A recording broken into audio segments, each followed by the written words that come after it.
And good evening, ladies and gentlemen, and welcome to episode 46 of the Smite Update. My name, as always, is Octane Pro, and I am joined by some wonderful, handsome, and talented co-hosts this week. We do have Brent Copeland, Eric Fulton, and Kevin. How's it going, gentlemen? Awesome. Great. Awesome. How are you doing? Doing good, doing good. So those of you guys not familiar with the Smite Update or with the gentleman on screen right now, the Smite Update is a show that airs every week, usually about 5 p.m. Eastern on Smite Game. Kind of turned things around due to availability today. And so it is a show that goes over community news, goes over esports updates, and then finally goes over the latest patch.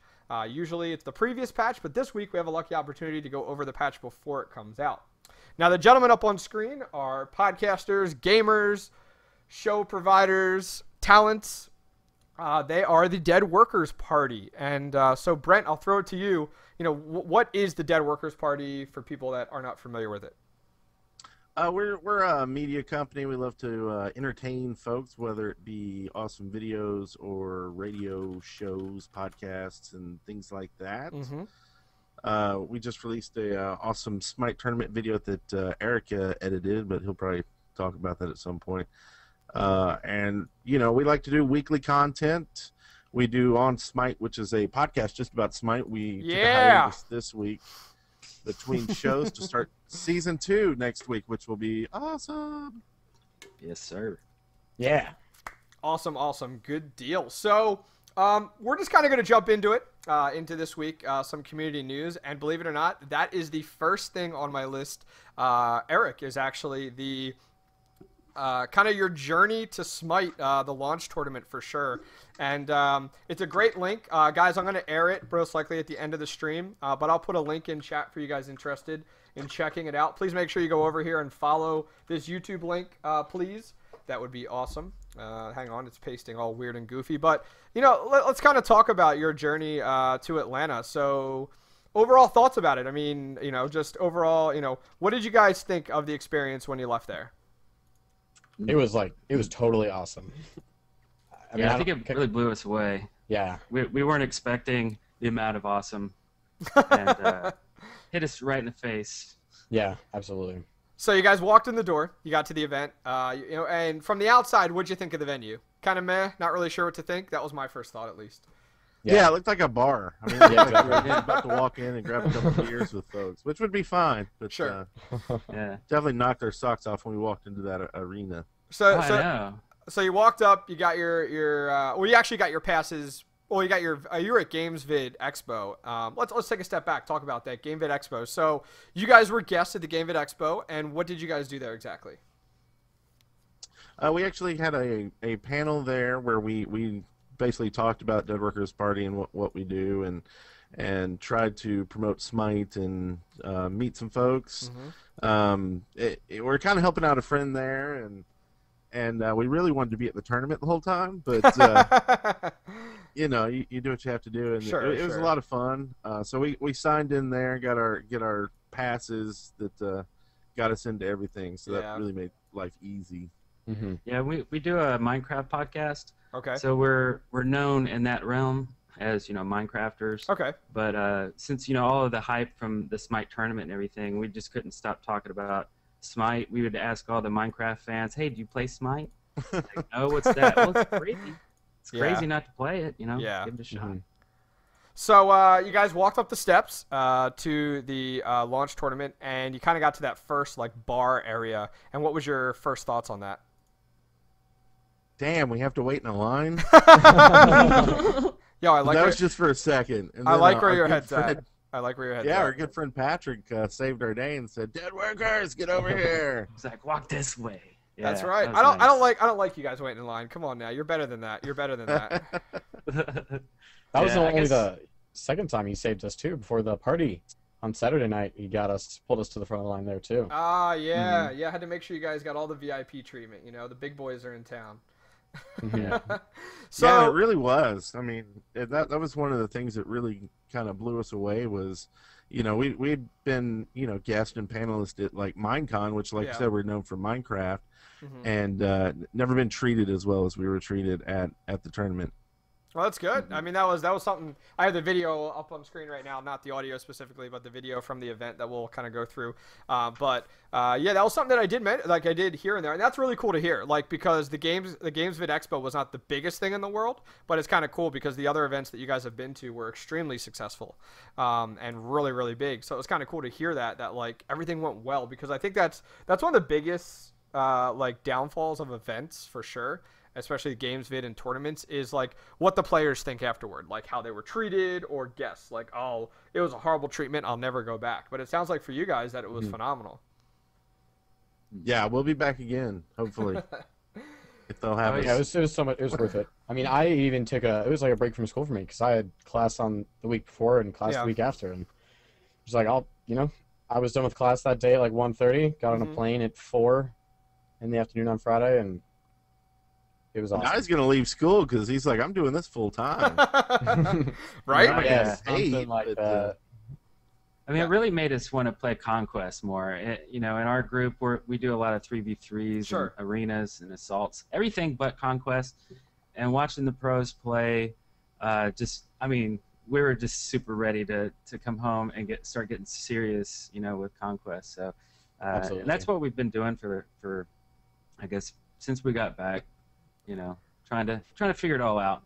I mean, time those buff camps, Well, it's interesting because like I played with you guys in the past, and you guys love your arena. You're definitely starting to become fans of like the 3v3, and it was awesome to hear that. Like, oh, I want to get into Conquest now, because I think that's awesome. You guys have seen it, and I think that's what Smite's like focusing on, is like, hey, if we can get casual players, hooked on the game modes of like arena and assault and 3v3.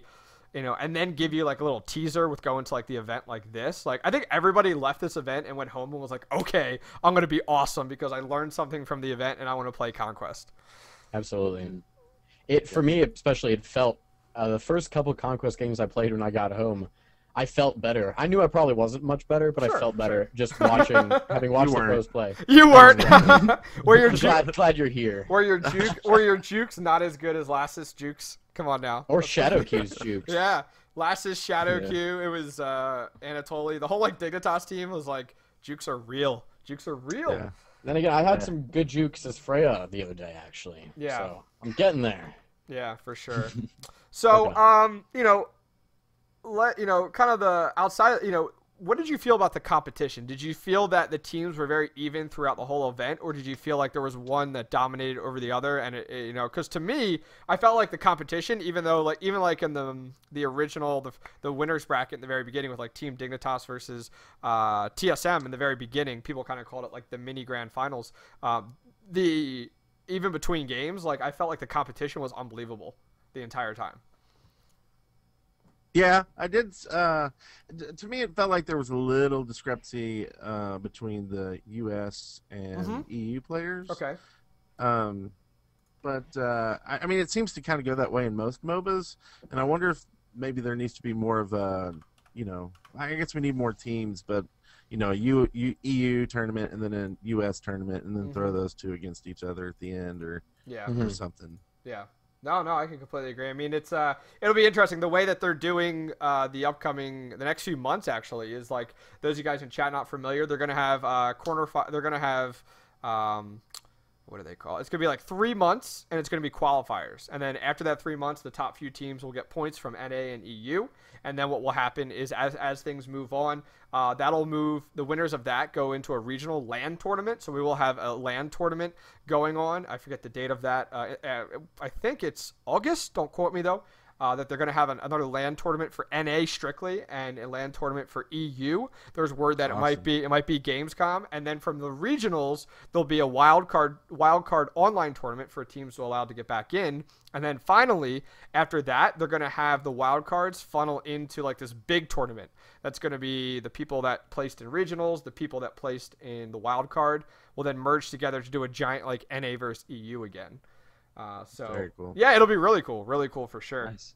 So moving on from there, some other things within the community to talk about is there's this new, it's kind of like a newsletter I want to call it, but I'm not really sure what to call it. And I'll put a post in the GoToMeeting chat and also in chat right now. It's kind of weird, the style of it. It's like a Dropbox link that you download, and it's a PDF. It is safe. I promise you. I went ahead and downloaded it.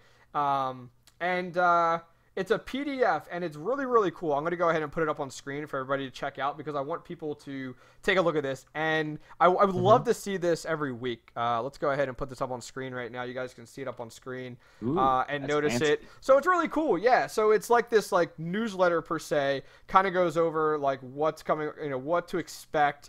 There's stuff on the new gods, some changes that are coming forth with the patch, stuff like that. So some really cool things. All different stuff about like the Roskin here and different Reddit posts and stuff like that. So it's a really, really cool type of item added to the scene, which we don't really have yet. I mean, this is really nice. This is awesome. Wow. Yeah, it's very professional. It's very professional, and I think that's the big thing that kind of everyone enjoyed from it was just taking a look at it. Like, if it was sloppy, it might not do so good, but it was very professional indeed. And I'm hoping that this guy keeps up with it. Maybe not in the fact of like a PDF format. Maybe he can throw it on a website and you can just view it from there and stuff. I think that would do a little bit better. But pretty cool. So I wanted to bring that to the attention of chat. Make sure you guys check that out. I'll put a link in chat one more time, and then also it will be in the comments of the YouTube video as well. So moving on from there, the second thing I wanted to show you guys, I'll put it in the GoToMeeting chat, is this is a thread that actually came out from DM Brandon, and this is something that's asked from a lot of people that are, I don't want to say not only new to the game, but also, some of the people that are looking to get into the competitive scene. And this is a tier list of the gods from somebody that understands the meta and very much understands where each god kind of plays itself, is settled right now. And this is on the Smite forums. And so let's take a look at that real quick. We have that available. Send it to you guys. And, the very top there, your SS is kind of like completely overpowered and good. S plus is kind of first band material. S is, a top tier god. A is a focus point of balance, see a lot of balance rotate around them. B is, kind of has a niche placement, for example, like Zelia's Ymir that we saw at the tournament in solo lane. And then C is very, very difficult to find at all as a god that we would play. And throwing this out there, you guys taking a look at it, you guys have some favorite gods. So let's take a look. So let's go around the table here. Brent, who's your favorite god? I've been liking Al Kwong lately. For like mid and stuff like that, working with Conquest. Okay, and so we go ahead. Al Kwong's placed at B, which is kind of like where a lot of the stuff is balanced by. Do you find that where like Al Kwong isn't really the best of the best and isn't picked very quickly, but definitely is kind of mid tier? What are your thoughts on Al Kwong versus the other gods here? Yeah, I feel like I don't really have a problem getting them unless I'm playing against friends who know I want them, and then they'll fan them because they're jerk faces. But besides that, you pretty much don't have to worry about getting them. I do feel maybe he's not as bursty as getting someone else, and maybe that's probably what hurts him a little more in that aspect. So I definitely feel kind of the burn late game and stuff when I feel like I need to carry a little bit harder. Okay. Yeah, I mean, if you're looking at like the mages, I don't see Al Kwang at the same level as like Zeus, for example. Like Zeus is up there at like S.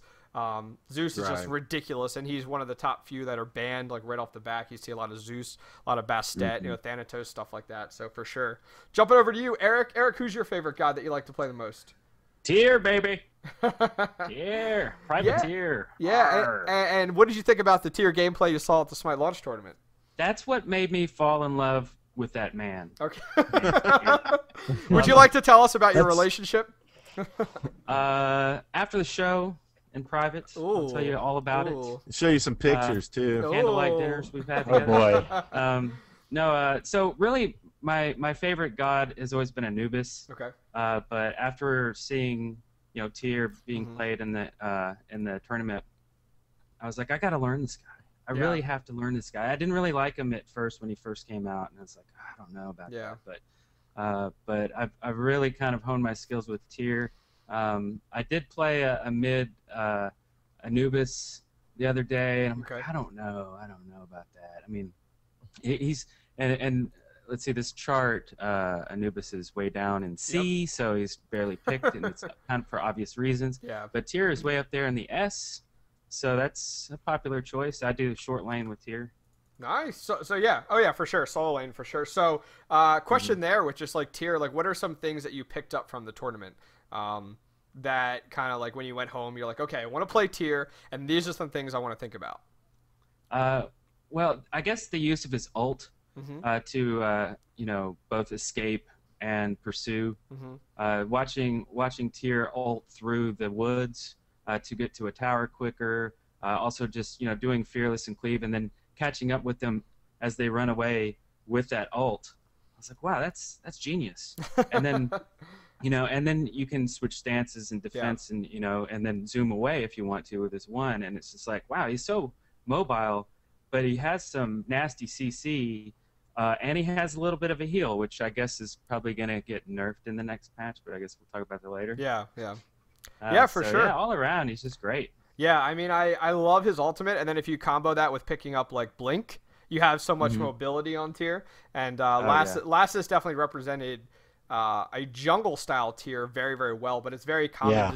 It's very common to see tier in solo lane just because of his sustainability and also his aggression. And you can build some unique hybrid builds in solo lane, so I think that's awesome.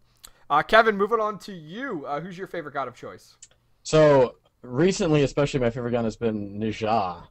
And I was really sad looking at this chart, seeing Ninja down in C. Yeah. It hurts me. Yeah, I mean, Najah definitely was up there, like, some time ago, going back quite a few months. But as time has as the adjustments have been made to her rings over time, you've seen that kind of fall. And it's not because she's not a good god. It's just that, like, there's better choices for jungle right now.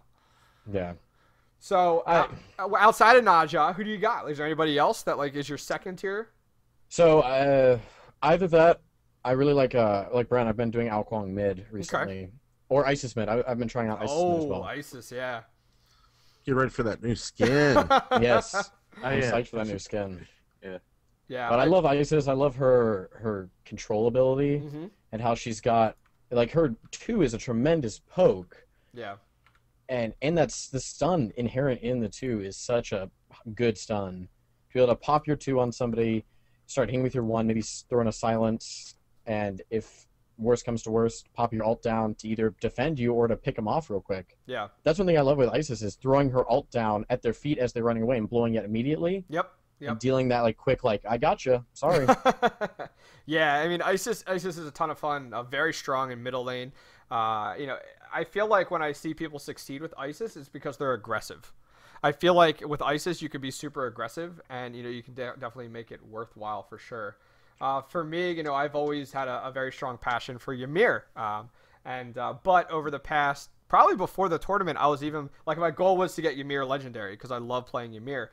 But since the tournament, for me, noticing, I always recognized that like the warrior was kind of was the current support meta. Like playing a Sobek or playing an Ares or playing a Ymir or even Athena's kind of back and forth in Conquest right now, the current meta, it doesn't really work. You can play a warrior like for a tier, for example, or a very good support that was Geb.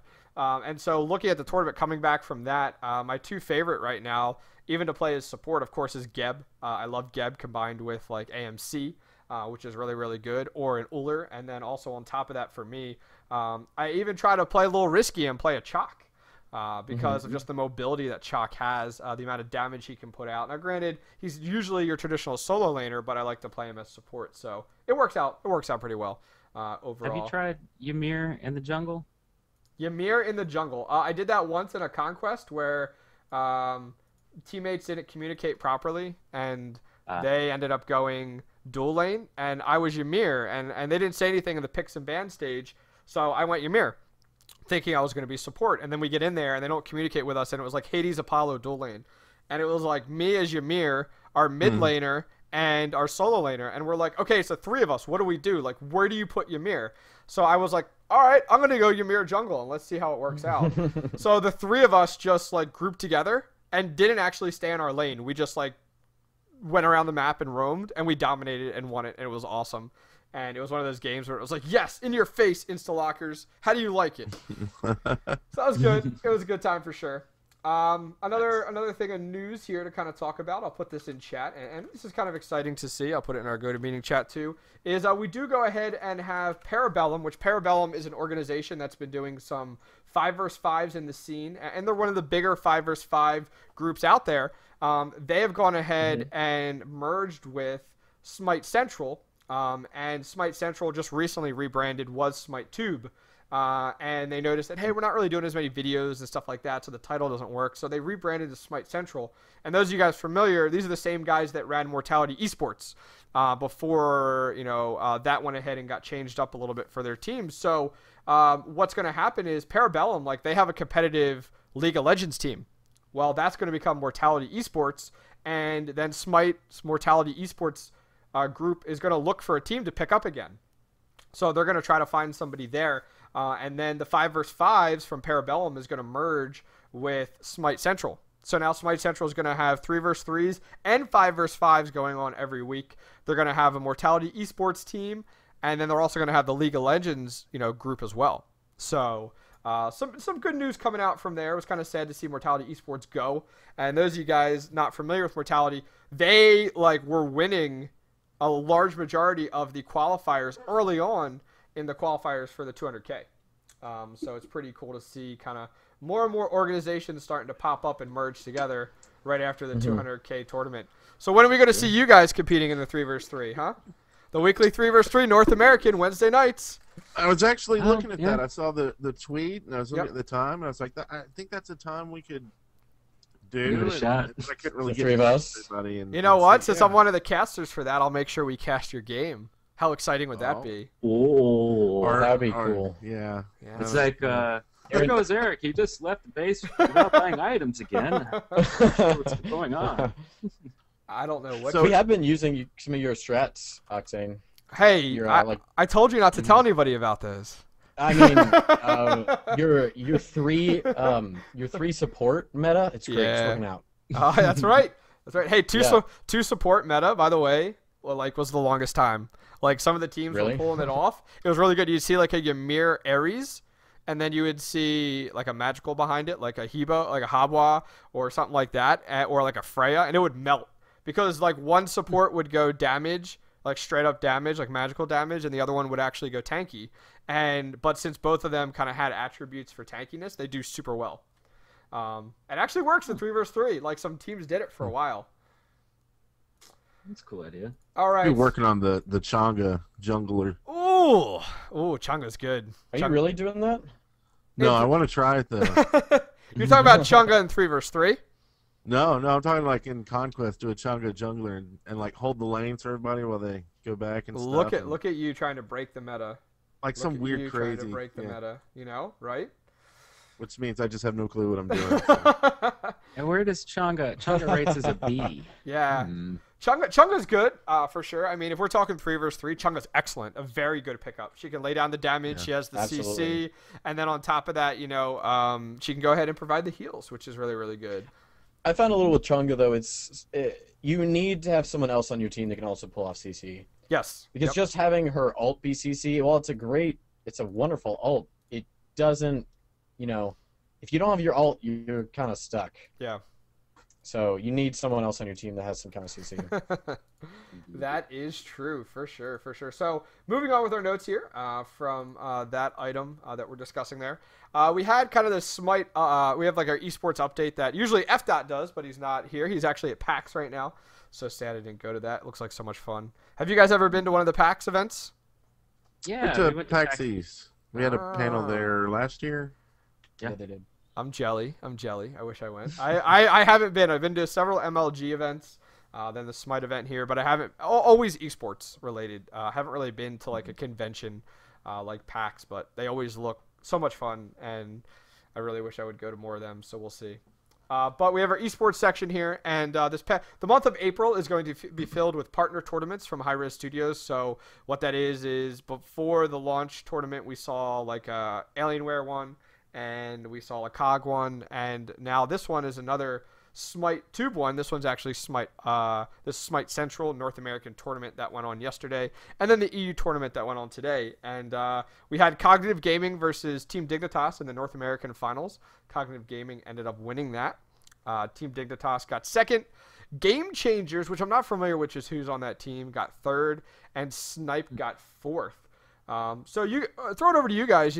From the Smite launch tournament, what were the 2 North American teams that you guys kind of favored the most? I'll go around the table here. Kevin, I'll start with you. Do you mean favored in terms of thought they had the best chance of winning, or liked them? Either. It doesn't matter. Completely Or up both. to you. Like for me, sometimes like when I talk about favoriting a team, it's either I like their play style or I like how the gods they select, or sometimes favoriting for me is like, hey, like I know Lassus very well. Lassus is a great guy to have drinks with. I like that team.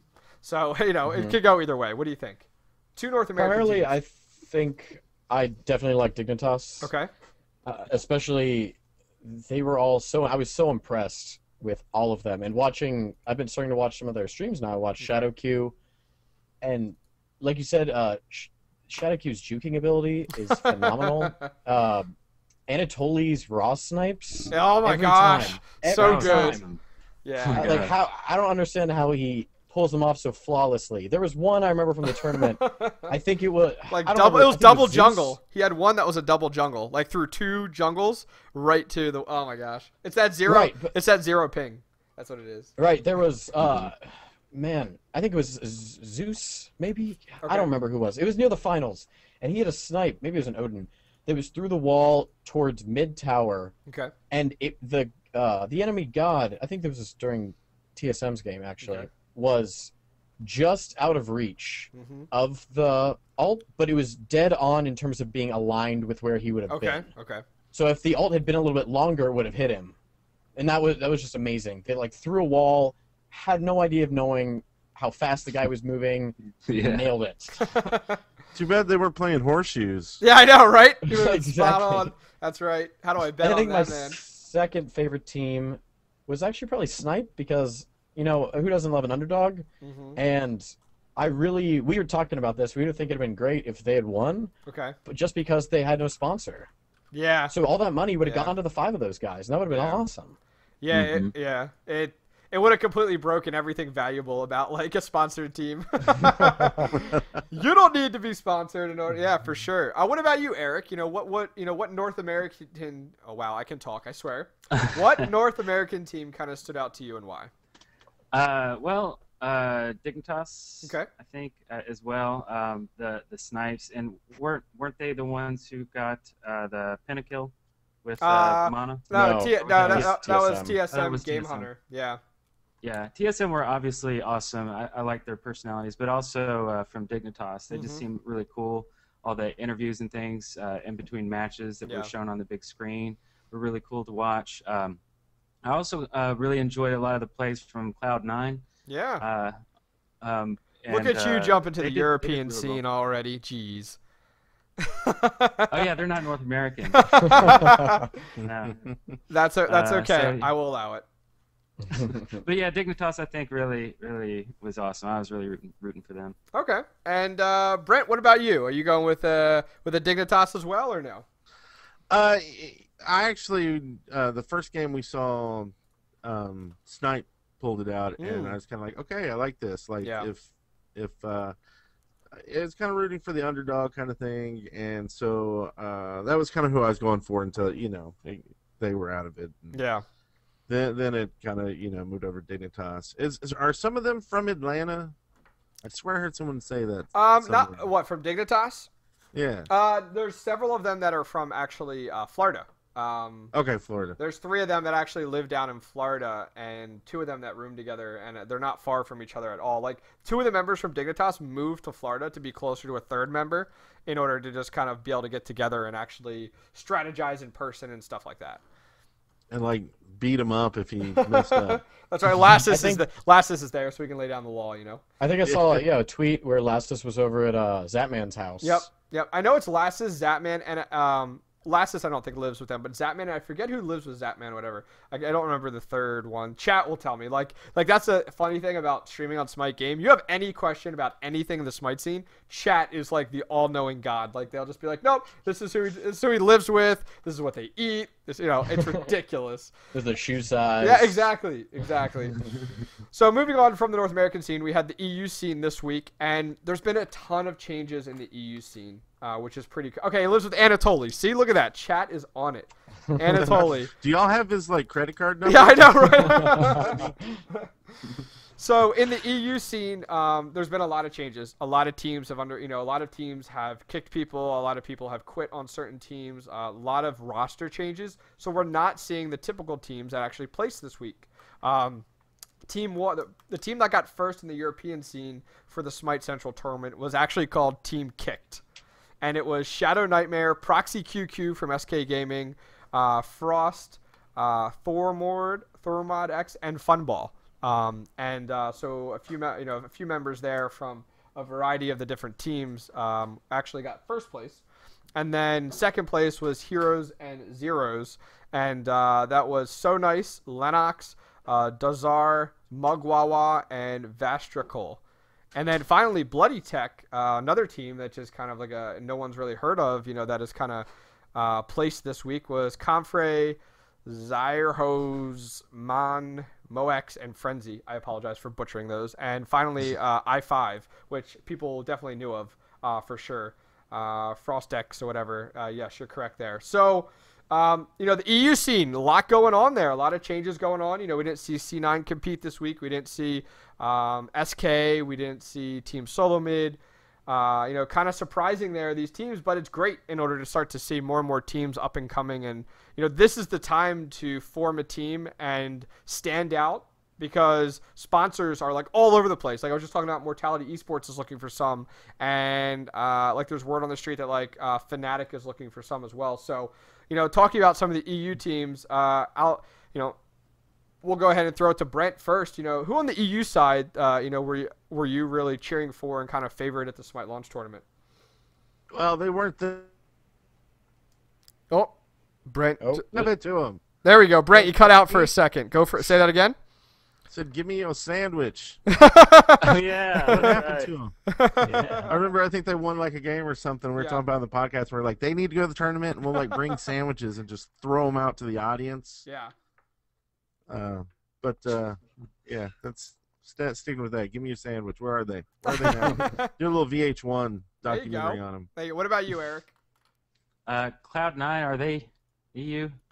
Yes, they are. Yes, they are. Okay, yeah.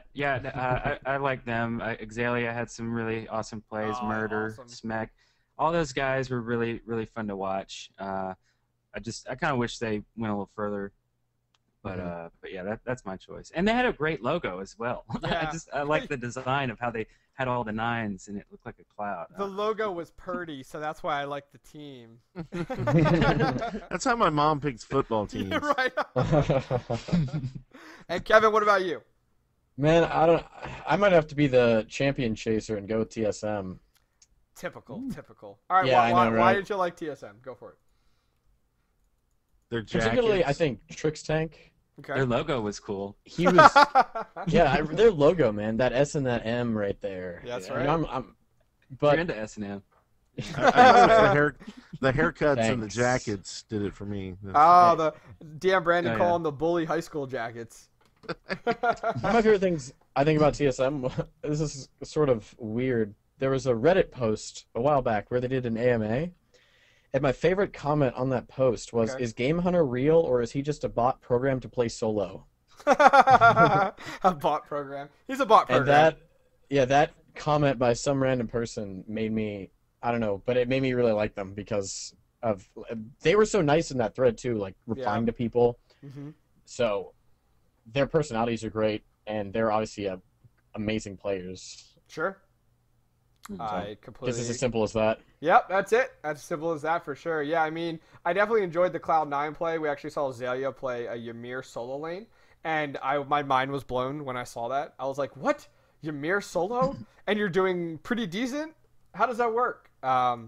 But yeah, I mean, I would have to say Cloud9 was one of my favorite teams for the EU side.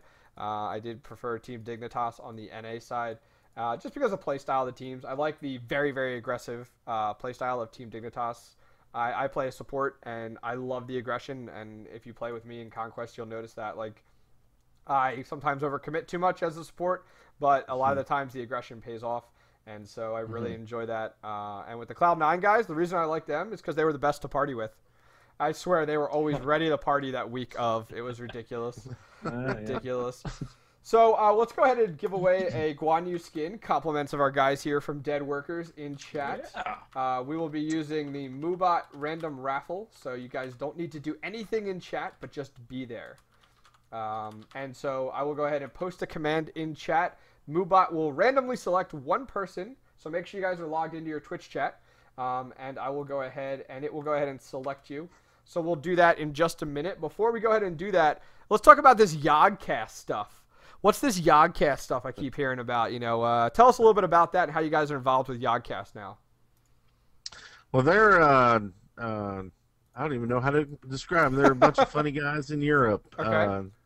Simon and Lewis are kind of the masters of it, and they've been doing Minecraft videos and other gaming-related videos since WoW, earlier than that, and they're just hysterical guys that we got on our Minecraft podcast a long time ago, and when we were looking for a new partner, we talked to them, and they said, hey, why don't you come on board and work with us, and so we did, and we're trying to record more content with them because they're funny guys. So for you guys, it's a lot of just interacting a lot with a lot of their recordings. Then is that how that'll work? You know, you guys are on their shows and vice versa and stuff like that in order to kind of.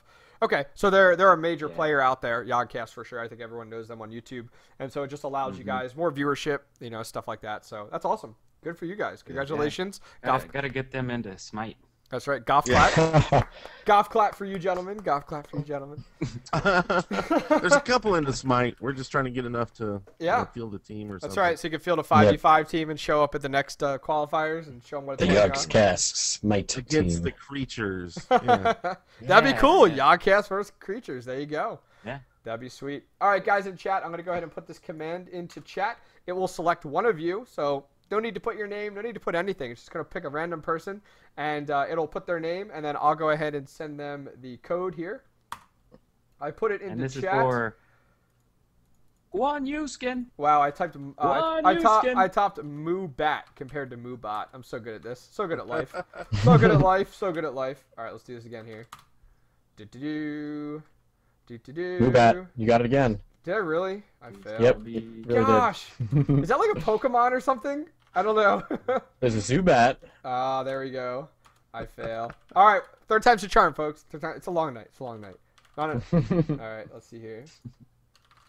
So good at this. There it is. Oh, I put it, but where'd it pop up? I didn't see their name.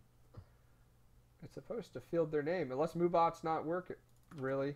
No, I put Moobot. Okay. It's not picking someone random, though, which is weird. It's broken! It's broken. Unless I'm missing it. I don't have Some guy says you have to type I don't think I do. exclamation point winner. Oh. No, Moobot. He was kidding. It must be broken. That's no fun. Oh, no. That's no fun. It used to work. Oh, Moobot may be broken. Oh, Moobot, you're so broken. Okay. Let's see. How else can I do a giveaway?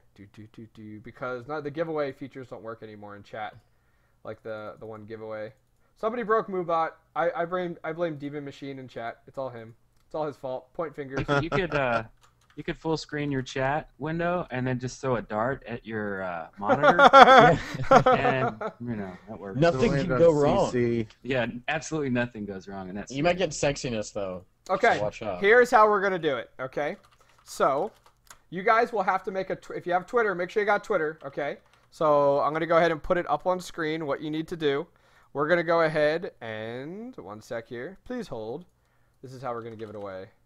Okay. I'm gonna have some fun with this. Oh my goodness.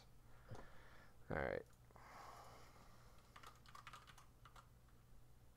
Oh, there's Kitixia. Is that how you say it? Yeah. She won the Red Star Athena? Yep. She's in chat. Okay, cool. So, All right, so I'm going to put up on chat. You guys need to go ahead and make a Twitter post at Dead Workers. At Dead Workers. Yeah. And so everybody go on Twitter. I'll put it right up on stream. You need to go ahead and make a post at Dead Workers. And then what will happen is they will go ahead and check their Twitter in about 10 minutes. And they will pick one person. And I need you guys to make a post as to why you love Dead Workers. That is the question. Oh, God. Why you love Dead Workers. And you guys need to go ahead and be creative and make it fun. And this will be for a 2014 Guan Yu skin. So have fun with it. And in the meantime, let's go ahead and talk about the latest patch that's going to be coming out here sometime between the next few days. Word on the street is Monday through Wednesday, somewhere in there. And would anybody like to take a gander at the new god's name? Anybody? Kumbhakarna. Is that actually right? Did I get it? Did I get it? That's how you. That's how I was going to pronounce it, but I've heard people butcher it like crazy. Really? Kumbhakarna. So we have Tune. Yeah, right. So from the patch, we have they're actually going to be moving to the Unreal Engine 3 platform, which this is huge, and I don't think enough people realize how much of an improvement in the game there's going to be. Not necessarily right away, but over the next few years, like when we're looking at Smite 5 years from now. You know how World of Warcraft has the ability to go ahead and if you look at World of Warcraft 5 years ago and now look at it now, the graphics are so well polished, it looks so good still. This will allow them to do so much with the engine, and I don't think enough people give enough credit towards it. There's a lot that they can do, a lot with spectator mode, stuff like that, so it should be pretty sweet. Do any of you guys have any experience with that engine or anything like that, or other games with that engine? No. You guys are Probably, but we're unaware Probably a of it. silly question. Yeah. Do you know any big games that use that engine? No. Yeah. All right. Well, no idea then, I guess. No, FDOT was on FDOT. My co-host last week named off a whole bunch of great features and other games, and I don't remember any of them. But there's some really cool stuff, so we'll have to take a look at it. So looking at the new god, we have it's the Hindu Guardian, which is great. Are you guys pleased to see another Guardian, or is there another class that you guys would have preferred to see coming out of the next god? I was ready for a Guardian. I'm glad. Me too. Yeah. Because I think the last one was Athena? Or no, Geb. I'm sorry. Well, Geb's not really... Yeah, Geb's kind of... Geb plays definitely a hybrid for sure. Not really a true Guardian whatsoever. Yeah. But so we have some interesting stuff. His passive is Sleepy. His first ability is Throwback. Second ability is Groggy Strike. Third ability, Mighty Yawn. And finally, his ultimate is Epic Uppercut. And have any of you guys had a chance to look at the upcoming notes or seen the preview or anything like that for the new god? We actually got to see the play test. Yeah, I saw that. And it was pretty funny. It was the most OP god or something like that. And then I saw Bart do his weekly notes. The video, yeah, I watched that too. Yeah. So that's about all I have. Okay, so what were your thoughts on it? Looking at that stuff, what stood out to you about this god that is something to look for at the patch coming up here? I love that they're using the 3D mechanics. That's one thing that I believe they need to do with all the new gods. Like doing things where you're going above the space, and so when he knocks another player up and you see them fly up, I think that's hysterical, and I love that. I can't wait to see it from the view of the person getting booted up there. If it makes you look down and everything like that. I think that'd be kind of cool. You're kind of floating. It'd be interesting because they've been starting to do more and more with ultimates, with Naja's ultimate, where it very much has that I feel like it has that Street Fighter type of look. It pops you up in the air and then the world behind you spinning by. I think that's really cool, and I think they're starting to add into that quite a bit. Anything else that stands out to you guys about this god? I think the whole sleep mechanic is interesting, that he doesn't die. He goes to sleep. Yes. Yeah. And then he has a chance to wake up and be alive again and get healed. Yeah, if you guys aren't familiar in chat, the exact quoting on that is Kumbhakarna, I guess. Karna. Does not die when he reaches 0 health. Instead, he falls asleep. He will awaken after 8 seconds at 25% health and mana, unless hit with 6 basic attacks. +1 every 5 levels while sleeping. This passive has a cooldown of 240 seconds. So quite an interesting passive. Not really. Yeah, so it's a whole new thing that you have to, communicate to everybody. It's like, okay, everybody hit Kumba. Everybody hit him, because he's standing there. He's like, Yeah. or however he's going to sleep. I think in particular it'll make him really strong early game. Yeah. I feel. Especially because if say duo lane manages to take him out without killing the ADC first, the ADC can just kind of sit there and ping at him to keep them away from his Kumba while Kumba comes back. And, guess you thought you would be down a guy? Well, you're not anymore.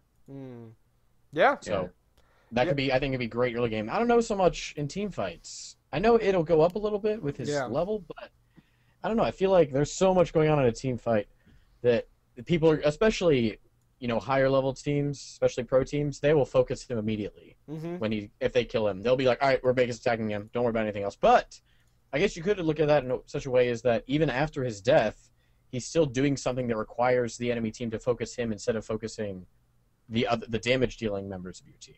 Yeah, he's still got to die first, right? Yep. Exactly. Yeah. Well, that's good. I love the fact that they're playing with the mechanics of I forget which ability is, but basically where if it's minions, he'll rush them and knock them back. But if it's a player, he'll just stun them, and I believe it's stun. Yeah. No, he just hits them. Does damage. Just hits them. Yeah. So I like that fact that it does two different things depending on what he's hitting. Yeah, I mean, I think it's. I was discussing earlier with TSM's Zimstar that I had on Smite Talk earlier, and was kind of asking, where does he see this new god? And he very much was saying either solo lane or as a support lane. They kind of said he can kind of be played in both, one or the other. So it'll be interesting to see. But he wasn't too sure. He was like, we kind of have to see, how it works out. But one thing was for sure is we're going to see him played in every position the first week. The first week, people play these guys everywhere. I remember Chalk was jungle at one point, Chalk was solo, Chalk was mid, Chalk was all over the place, and then finally settled down as a solo laner god. So it'll be pretty cool to see what happens there. So we're going to be roaming through the jungle. We're going to see Kumbhakarna just standing there asleep. What's this about? I know. Oh, wake up. Wake up, right? Well, that'd be interesting to see if minions, Bastet's cats, Artemis's boar, how they interact with them. Will they hit them? Will they attack them? Are they CC immune and stuff like that? We'll have to see. Yeah, I know. I think that's a really good point. I do really like how they are adding more things that utilize minions. I think that the minions are such an important part of conquests.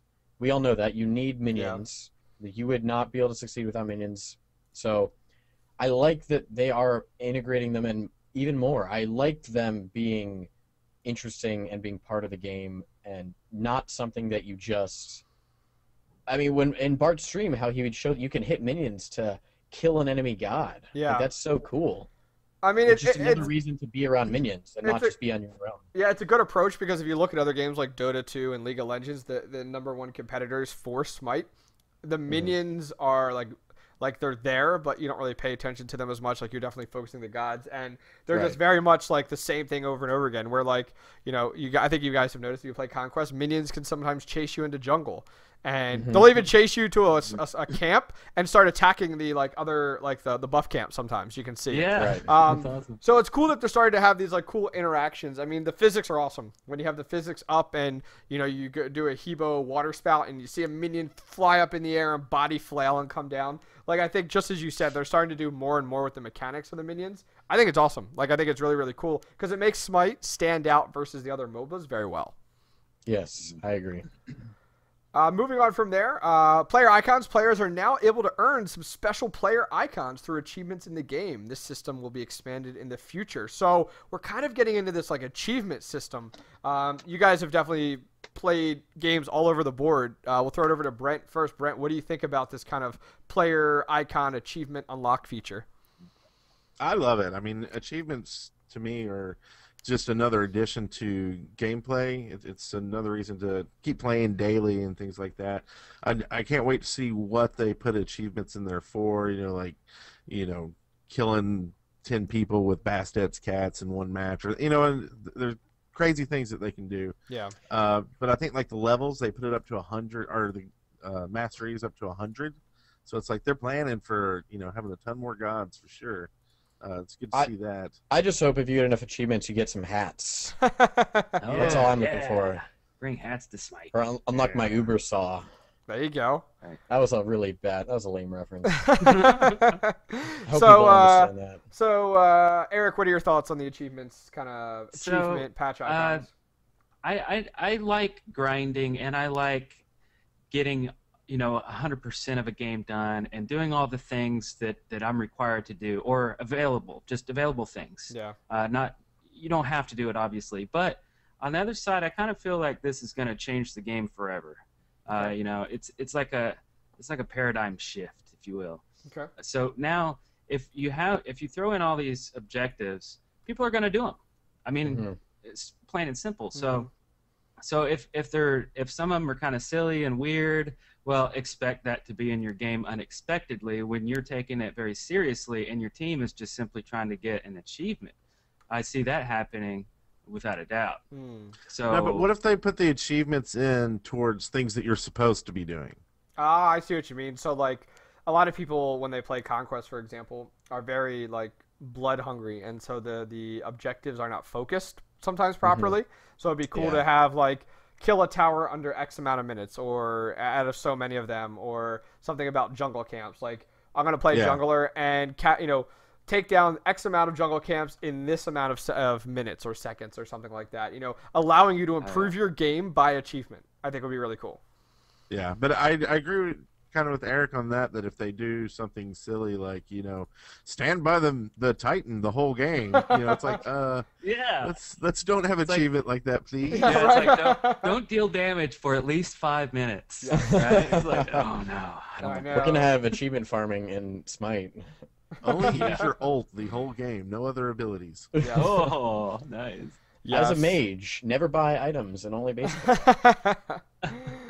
So, any last comments or thoughts on the achievements that they're going to be adding with the player icons? All right.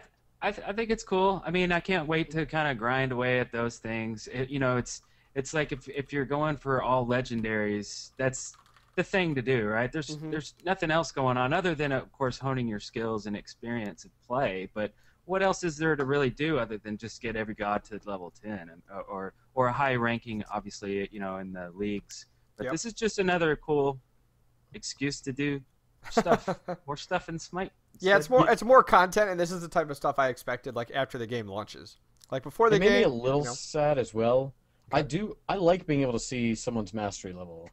I think, especially in casual, I think that's actually relevant. I think it's important to know who on your team... of course, they're not a denoter of how skilled that player is, but they do tell you how much experience they have. And I think that's important. I think it's important to know who on your team, or on the enemy team even.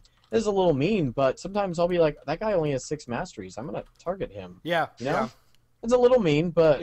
It's the only way he can play. That's right. That's right, for sure. So, but more on my team, I think it's important to know that and know who on my team has experience, because maybe then you can try to rely on that player more, or you can give that player more. You'll know that they're going to listen to your instructions or listen to you and care about you and take care of you. So maybe you want to hang around them more. Yeah, I mean, I'm still waiting for them to add in, like, the whole, I think it's like karma system, not karma system. What is it? Whatever this is, karma system, where, like, you could go ahead and, like, give people, like, karma at the end of the game and stuff like that in order, and then that would show like, wow, like, this guy's, this guy has 110 karma, like, he is a great person to play with, he knows how to play the game, stuff like that, versus, like, hey, Eric got on, and he has -20, like, he's a BMer, and, stuff like that, like, I think that's going to be super, like, when I get into a game, that type of information I feel like is important. To know, like, who, is super, stuff like that. So I think that's great. I mean, we'll have to see how that works out. So, who did you guys decide on? The Twitter post. Who did you guys decide on? You want to pick one? Who wants to be the person? Brent, Eric, or Kevin? Who wants to be the... I think it's going to have to be Eric. All right. Yeah. Just because I'm... Eric, did you get enough people? Yeah, wow. Yeah, the Twitter really blew up. People really like Brent's hair. They like our logo more than TSM's logo. And lots of really good stuff here. And I think I've chosen one. I'll just read the tweet first. Sure, go for it. Love you guys because you're some of the funniest streamers and you know what you're talking about. Great guys to learn from. Excellent. That's true. Great. Yes. Kevin, do you want to go ahead and send Eric the code that you sent me, and I would love to. And then Eric, you can go ahead and just so the person that won there, Joshua Brandt, make sure that you go ahead and follow Dead Workers Party so that they can send you the private message, because we don't want to post it publicly. So make sure that you go ahead and yeah, there it is right there. Make sure that you follow them on Twitter real quick, and then they'll send you the private message with your Guan Yu skin code. Congratulations, you're a winner on The Price is Right. Yeah. All right. Awesome. So we got skins. We got skins coming here. We got the Isis skin, the new Kumbhakarna skin, and the Sobek actually just has a character card update. What do you guys think about either of those? You like them? You hate them? What do you think? I love the Isis skin. It's awesome. It's really nice. I love the premium skins in general. I love stuff that changes the effects of the characters.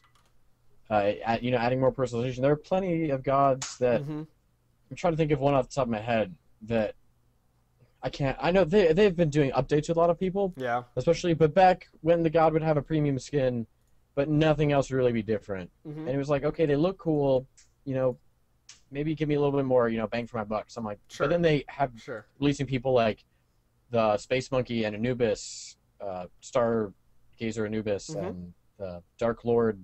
Sun Wukong. Who So good. who have these, So good. Tons of these FX updates and tons of these FX changes, and it's almost like I feel like there are probably people that are buying the skin because of the FX. Yeah. And the god looks cool, of course, but I think the FX is another way to get people interested and to get them to want that skin. Yeah, I can't wait to get the Scarlet Coven skin. No, Me either. Yeah. I haven't seen the card yet for the High Seas Sobek, but Oh, just it's so talking good. about pirate stuff I was kind of sad to see that they did Privateer. Yeah. The next pirate. Yeah, with him, it's 'cause okay. I don't think you'll. I mean, would you have any games with Sobek and Tier as much as like? Oh yeah. Not really. Yeah. Well, in Having, the like, a current mage in the or current something? meta, not really, because usually Tier might Tier will go solo, but Sobek's just not a pickup right now. But it could Yeah, happen. I guess that's true. It could happen. It could very much happen. It could happen for sure. You know what? If we play a conquest together, I will go Sobek. So then Eric can go with the pirate tier. That'd be perfect. Yeah. And the sound pack is great with Privateer, by the way. It's all Yeah. piratey and the You Rock, it says you rock the boat. Yes. Well, I hope they get some other pirate skins out there Yeah. fast so we can have like an all pirate match. Right? That would be Yeah. cool. Yeah, I can't That wait would- for that. That would be very cool for sure. I mean, the big thing is, my understanding is we're going to see more and more skins coming out with these crazy graphics because now that the game is launched, a lot of their focus is now on the content to make money. Like Right. that's how Hi-Rez is making money. It's microtransactions. So they're not charging you Exactly. for the game, and the skins is where they make all the money. Like look how much money was put towards the prize pool with the pool side-in Exactly. skin for that event. Like that's where you make your money. So And that was just one Yeah. skin too. yeah. And that was I think they must- $100,000. Yeah. Yeah, and I think they must be making a lot of money off the voice packs as well. Yeah, Because when we talked to Kelly and we asked her about that, are we ever going to see a god pack for the sounds? Yeah. Yeah, I and hope she so. said no. You know what? Because So- you probably make more money though off of that. I mean, it can't hurt to offer the option. It's just that I feel like the God Pack right now. Like I think it's Hi-Rez hasn't said this. I'm just putting it out there, but I feel the God Pack is too cheap. I think the value, like they could put the value up, and it would be worth it so much. Like Me too. the God Pack Yeah, pulls you in. Like I played Smite for maybe like a week and then bought the God Pack like right away because it was like Me too. it was like a no-brainer. But Me too. Yeah. Yeah. I feel like- I would see him doing like like 19.99 for Guardians. 19.99 for because maybe you only like to Yeah. play Guardians. Yeah. So you just go And for all that future first, Guardians. and Let's then just say the later you God pick Pack- up the other. The God Pack is OP. Yeah, Yeah, I mean, it is. I don't know what the value of the God, like you can't really put a, I mean, I don't know what the value of the God Pack is right now, but I feel like and chat's gonna like scream at me, but I feel like the value of the God Pack could be like $79, and somebody might go crazy over it and be like, wow, that's too high, but it could be $79 if they had other God packs lower than it, like exactly what Brent had said, like a Guardian one for this and this for this. But I understand why the price point is where it's at, and the reason being is because of the fact that it's a free-to-play game. Your demographic is like you're 13 to 18, and a lot of those people don't have money. So like $30 is reasonable to go to mom and dad or to save up with your chores or your part-time job at McDonald's and pay for it. You know what I mean? Like, so I think that's why it's so successful, and it just, I mean, they had 3 million accounts by the launch of Smite. I think that's pretty impressive. Pretty impressive. Yeah, I mean, like other MOBAs, a God comes out, and you're going to pay $5 to $10 a God. So if you think like that, it's already worth $250 at least. Oh yeah, like looking at it now, like when I bought the God pack and where it's at now, I'm like, wow, like I would have paid 3 times that just with the the gods that I've gotten. And moving forward, like it blows my mind where it's like, oh, we're gonna come out with a God pack, but yet then you're gonna get every God moving forward. It's forever. Like forever. It's like, this is absurd. Like, that's crazy. And you even get all your, if you're a person at ground and bought a bunch of people a favor, you get all the favor back. Yeah. I mean, I think the price of the God pack is extremely competitive looking at like Dota or League of Legends. Like, it's nuts. It's nuts for sure. So we have a bunch of general changes coming. You know, I'm not going to go through much of it here. A little modifications, a little cleanup, stuff like that. So that's really great to see. Keep in mind, guys, that in the next patch that comes out, you will have to, what was it? It was in here. You will have to go ahead and when you first launch it, you'll be required to do the pre-install files again, and all your settings are going to be reset. So keep in mind that you guys will have to go through, reset your audio settings, your video settings, stuff like that. Which may not the end of the world, not the end of the world for sure. Yeah. We have some item adjustments as well coming up. Some price reductions, that we are going to see from a few of the items. Eye of Providence, a little change, a little adjustment there. We did see that the range was reduced down to 60. And I'll throw it to you guys because, people in chat, if you didn't realize, the guys at Dead Workers are a very casual group. And keep in mind, like, the majority base, the people that play Smite, are casual players. And the reason I ask you guys is, what was your thoughts on warding in Conquest at the Smite launch tournament? Did it blow your mind how valuable it was when you saw it? Yeah. Go ahead, Brent. I came from, like, I played LoL a ton before. Oh, perfect. Here, okay. So, like, I already knew, like, how important warding was. Like, that's, you win by warding. Yep. And just having vision, it's a huge thing. And just because we didn't ward much, but we were starting to ward more in 3v3 and stuff, and getting people to. But yeah, definitely seeing it firsthand, like pro teams doing it on cue and every time, and it was definitely a good eye opener. Any other thoughts on wards from Eric or Kevin? Now the reduction. Yep. Really has been. It's been killing me. It's been killing me. Oh yeah. Because I have to, like, placing my wards now. Like, they were just like traditional. You'd let's say for mid lane, for example, you'd put your wards at the little X junction at the side, but you'd put it up a little bit so you could maybe see the mid camp. Yep. Now you have to put it like in the mid camp. Yep. For it to be able to get the vision on the mid camp that you want. Yeah. So you have to get more wards. Your team has to be even more on top of it than they already were if you want the same vision.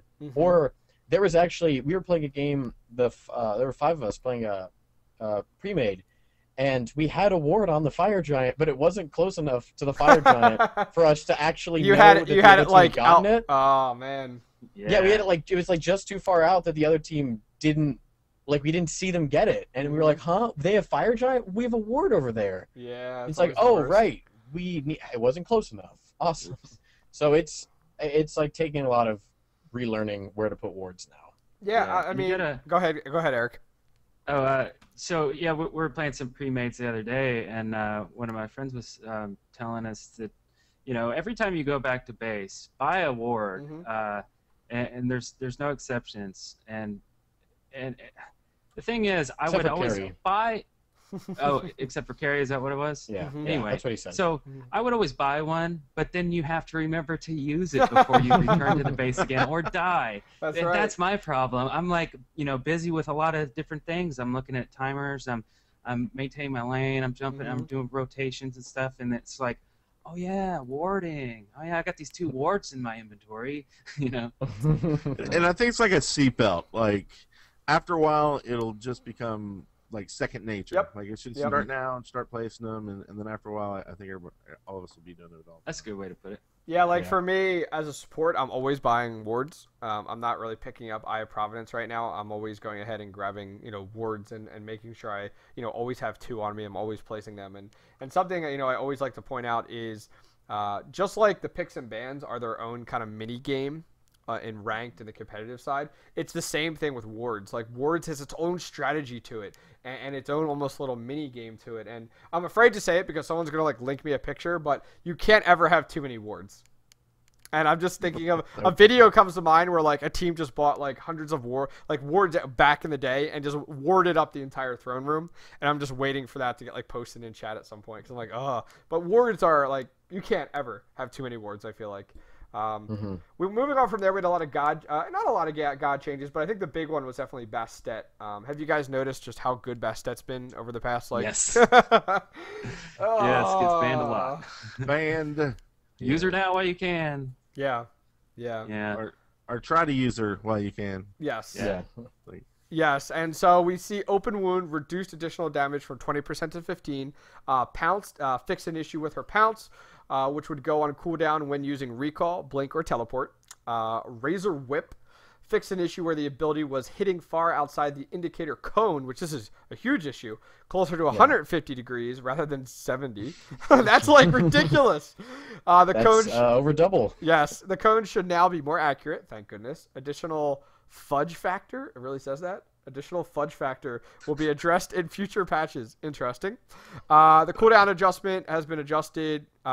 It was originally 15, 14, 13, 12, 11, depending on the tier that you did have in that. It's now 15 across all ranks. So thank goodness for the Bastet changes. Very happy about that. She's like when you go into like a league match or any game and Bastet is like the #1 ban for like 2 weeks. It's like, yes, there's a problem there. Yeah. Let's go ahead and address it. We did go ahead and see the adjustment on Shock. Damage mitigation while casting this ability was reduced on the Storm Call. And trying to see what else. Oh, Mercury, Sonic Boom on his ultimate. We haven't really seen a lot of changes on Mercury. Do any of you guys play him a lot or not really? Anybody?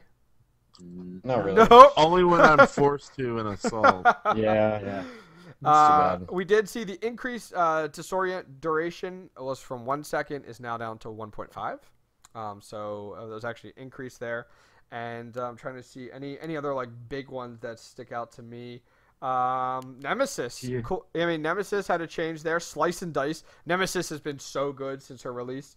Cooldown went from 10 to 13 seconds. So trying to counter that a little bit there. Nuwa, some decreased adjustments on there as well on her basic attack. Odin. Were you guys surprised about how much you saw Odin like picked up at the tournament or banned at the tournament? Oh, yeah. For sure. Mm-hmm. Absolutely. He's made a really big comeback, and I'm really happy about it because I used to play Odin when I first got into Smite. I played him a ton. Like if you go, I haven't played Odin like a ton for well over a year. But if you go to like my stats, Odin's my #1 played god still a year later. Wow. Like ridiculous. It's all about the skin. I know, right? I love the man mode skin. But you know his ult in arenas or assault is just can be a train wreck to your own. Yes. People, because it's like, I mean, you have to consult everyone. Okay, do you want in the ring or do you want out of the ring? Does anybody want to help me? And you don't have time for all of that junk. Yep. You just pop it up. And we were playing an assault the other day where there was 2 Odins. I was in Odin, and the Odin ulted me, so obviously I ulted back that way, Yeah. So now you have 2 rings, but the thing is, one of our teammates was trapped in between. Oh my rings. gosh! He could move. It was weird. So I don't know about his ult in a group fight. Yeah. But definitely one-on-one in a jungle is awesome. Well, I think then the key, Eric, would be maybe it's not as good in casual, but when you're at a team of 5 people, they're all talking to each other on microphones. Yep. Then you can discuss exactly what you just said. Yeah, you tell them you're going in, right? And you make the decision then outside. Do I want to be in or do I want to be out? But are we going to see like a Rocky Balboa skin eventually and like a ding ding when you put down the... That would be cool. That would be cool. Just like they kind of have the baseball Hercules You know, Yeah. kind of tap Yeah, into yeah. some different sports. I really like that. I think that would be cool. You could Then how also about for a different mechanic Yeah. that changes everybody else in the ring into like Apollo Creed? I was gonna say it'd be cool to see like a running back Mercury. That'd be kind of fun to see as well. You know, stuff like that. Like it'd be cool to kind of introduce different sports, you know, into the, you know, have some fun with that. You know, I was at first when I saw the first Smite skin that was not traditional to kind of the game, keeping with like kind of the theme. I was a little like, oh, I don't like this type of deal. But then when I saw like how much fun they were and how successful they were with like skin purchases, I'm all about it now. Like I think it's great. Yeah. But we did see Odin go ahead and his Gungear's Might. That's his third ability, which is so good. The slow is ridiculous. Today, you know, we were playing some games before this. And passive protection reduced from 10, 15, 20, 25, 30 down to 8, 11, 14, 17, and 20. So a lot of adjustment there on top for the protection. On top of that, the slow reduction. We actually saw this buff some time ago, and now it's being nerfed. 50%. So it was set at a 50% value. Now it's 20, 25, 30, 35, and 40% at the top end. So a 10% reduction at the top end. But when you first pick it up, like let's say level 1, you go with Gungear's Might, it's like a 30% reduction, which is a big significant change there. Taking a look here, we had some changes with tier, just like Eric was talking about. I know, right? The healing's right there, just as you talked about. The healing wasn't even that awesome anyway. It was a nice bonus to have. Nerfed that. I don't know what you're talking about, Eric. Did you watch Leslie's? They could take him into a sliver. He'd run up to a jungle camp, bam, half health again. That's right.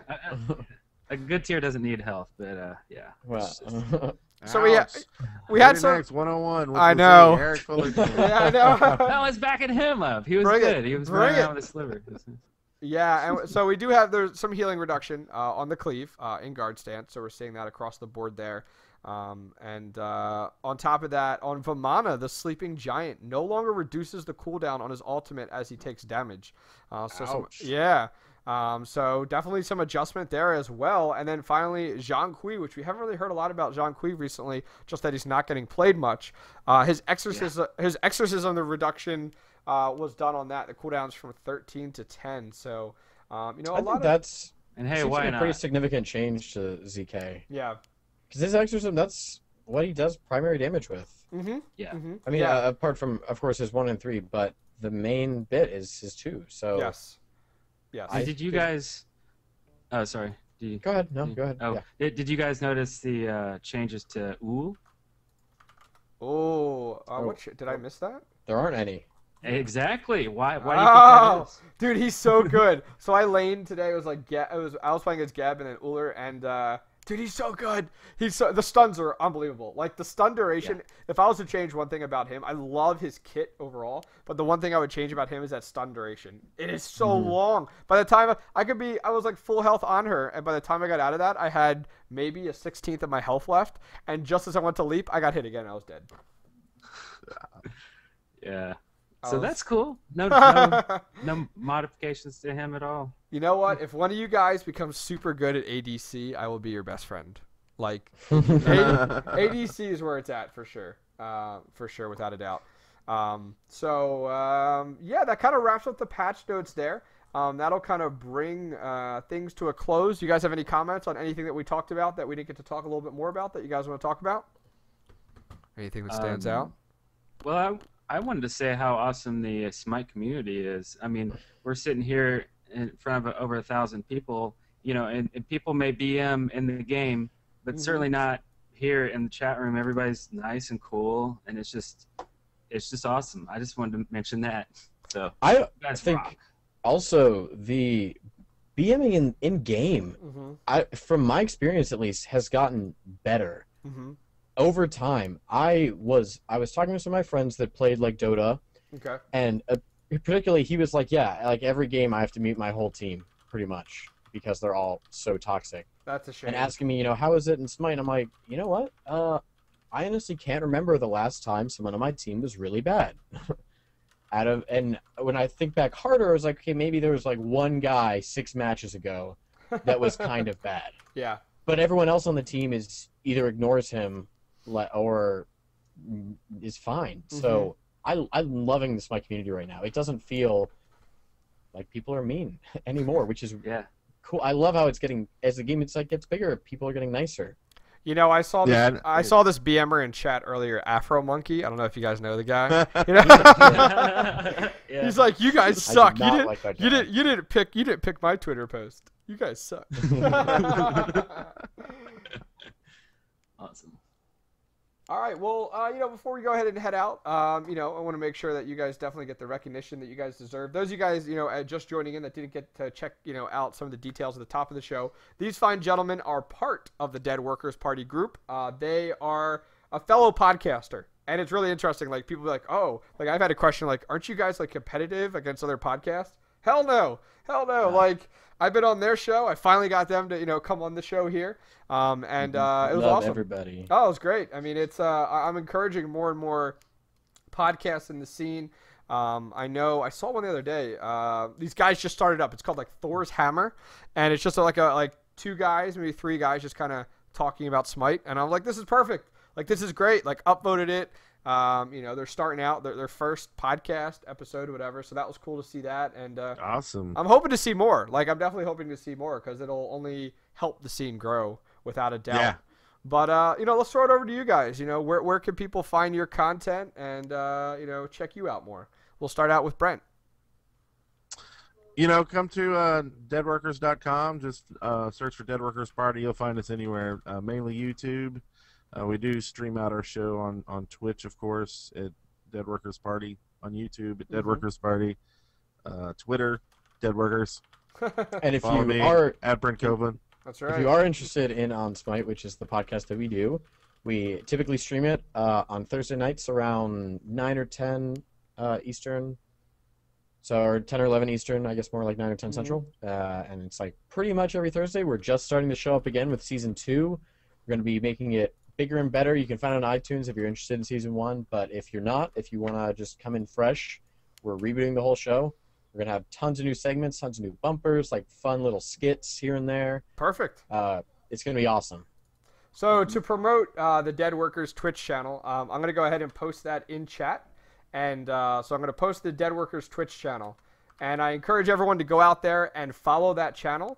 And I'm going to ask the Dead Workers to send me a message tomorrow with one person that they selected that followed them tonight. And I will send them a Guan Yu skin code. So awesome. I put the Dead Workers Twitch channel in chat. Everybody go ahead over there and follow it, please. And then they will go ahead and send me one person that followed them between now and tomorrow morning.